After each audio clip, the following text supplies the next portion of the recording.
Welcome to Newcastle, peeps. Yeah, peeps. The 11th of January 2026.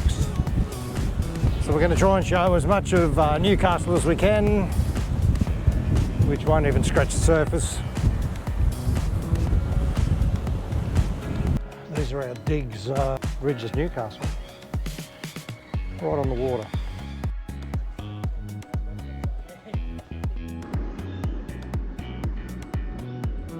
This is the longest hallway in the world.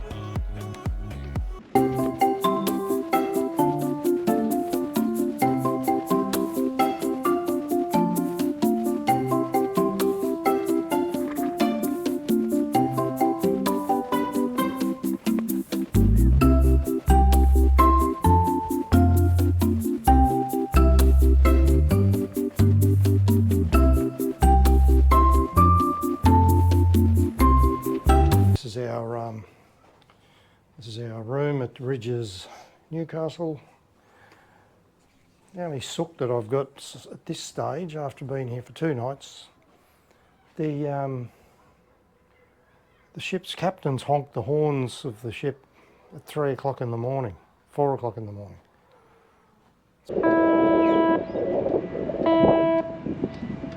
So it is a bit noisy.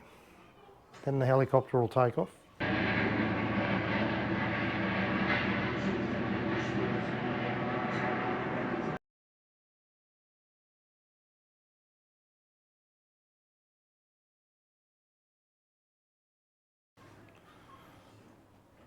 Etc., but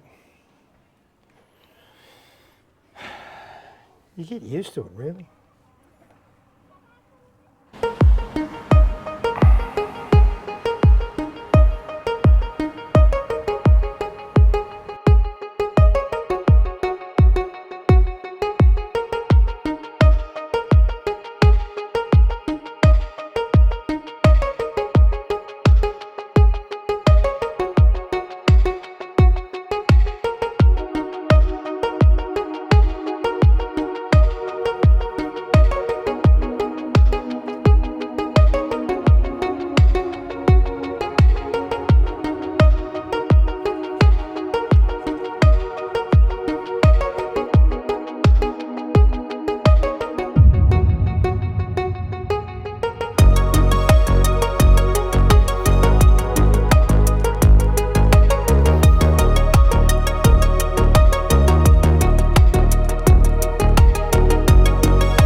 Excuse me, mate, where's the train station?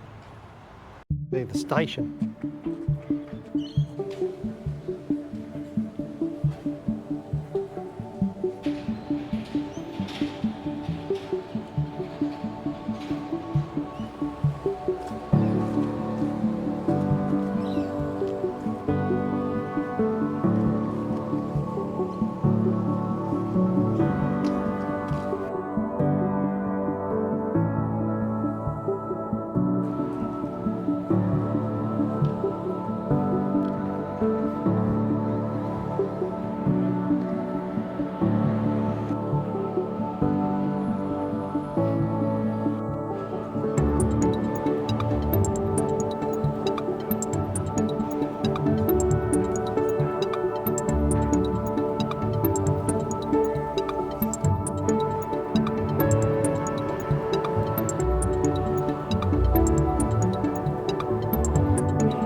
the pub.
Welcome to Fort Scratchley, peeps. Designed by Major General Sir Peter Scratchley, Fort Scratchley was built in 1881 on Flagstaff Hill, overlooking Nobby's Beach. On the night of the 7th and 8th of June 1942, two salvos from Fort Scratchley's 6-inch artillery battery were fired at a Japanese submarine attacking Newcastle. It was the only coastal battery ever to fire on enemy shipping from Australian soil. For those who are unaware, a salvo is a simultaneous discharge of artillery or other guns in battle. There you go. Fort Scratchley.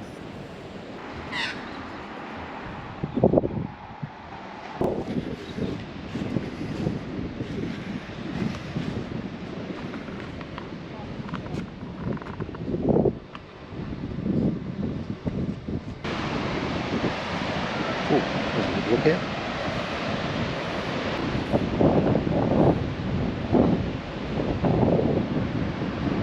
Alright peeps, we're about to shoot over Stockton Bridge, completed in 1971. Stockton Bridge is 1 kilometre long with a central span clearance of 30 metres and 60 metres wide, dominating the industrial land to the west of Newcastle, offering an impressive backdrop to northern views from the city. So we're over at Stockton, looking across to Newcastle, across Newcastle Harbour. That's where we were this morning at the fort, straight ahead. This is the entrance to the harbour on our left.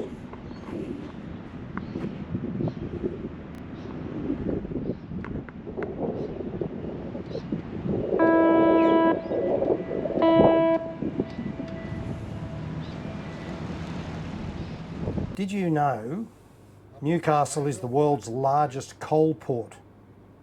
It has the first lighthouse on the east coast, and it was the first systematic study of Aboriginal language.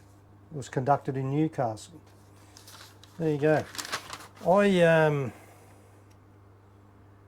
Like I said earlier, we have not even scratched the surface of Newcastle.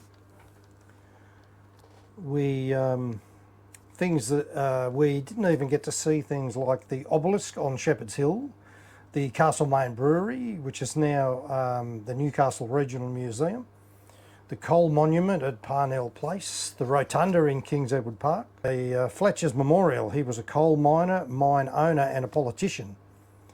It's the only statue of local citizen in Newcastle, and it commemorates James Fletcher as a friend of the miners. Like I said, didn't even scratch the surface. Didn't even scratch the surface. I'll tell you what we can talk about. Let's talk about Newcastle. Well, apologies to the Newcastle Tourist Bureau. When I went to Newcastle a couple of weeks ago, it was for 3 days. Go down on Friday, spend the Friday driving. Let me tell you, the M7 from Canberra, it's 5 hours from Canberra.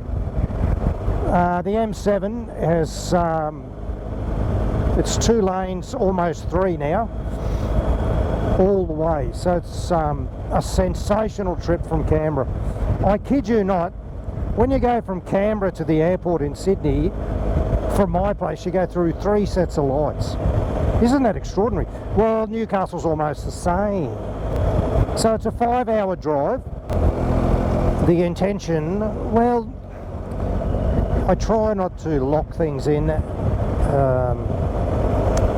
when we travel, keep it a bit loosey-goosey. But Friday was to drive up there, and Saturday I thought, well, Saturday I'll call in and see my bro and his wife.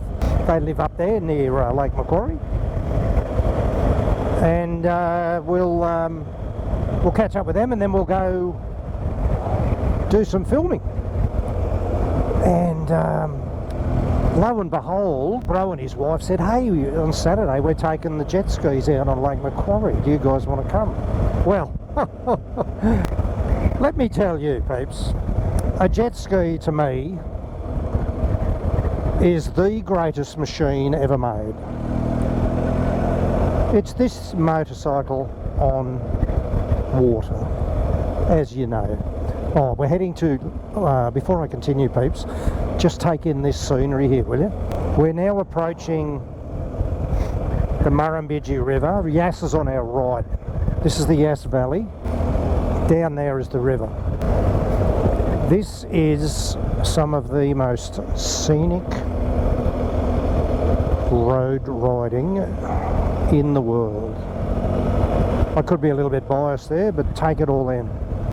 Yeah, so back to Newcastle. Saturday ended up being a day on Lake Macquarie on jet skis. We zipped around for a couple of hours and then cruised up onto a beach, walked into a cafe. I'm not kidding, how good does that sound? Had a couple of cappuccinos and some breakfast, got back on the jet skis and putted off for another couple of hours. I have never been so excited in all my life. It was so cool. I've always wanted a jet ski, and every time I think, oh, wouldn't it be good to get one? The realities of living in Canberra, hours and hours away from any opportunity to ride it, financially would be a dumb decision. You can go down and hire one, or just go and mooch off me bro, and I think I'll just keep doing that. Best fun ever. Best fun ever. Here's more scenery. Scenery overload as we come around the sweeping bend to a big bridge. Where is it? Come on, bridge. There it is. Look at that. Look how high it is. Why is it so high? Well,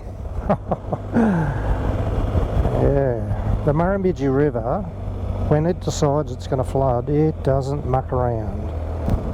Tamus Bridge. famous. She's a big one. Oh, anyone coming?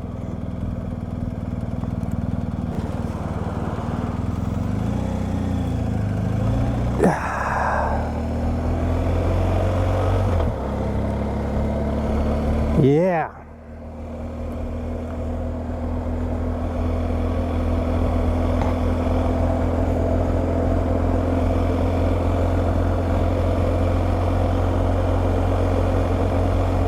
What a beauty.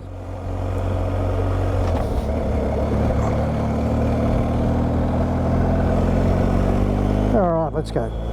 Yeah, so back to Newcastle. Saturday was a jet ski day, and which left Sunday to run around doing the touristy stuff and show you guys as much as I could find.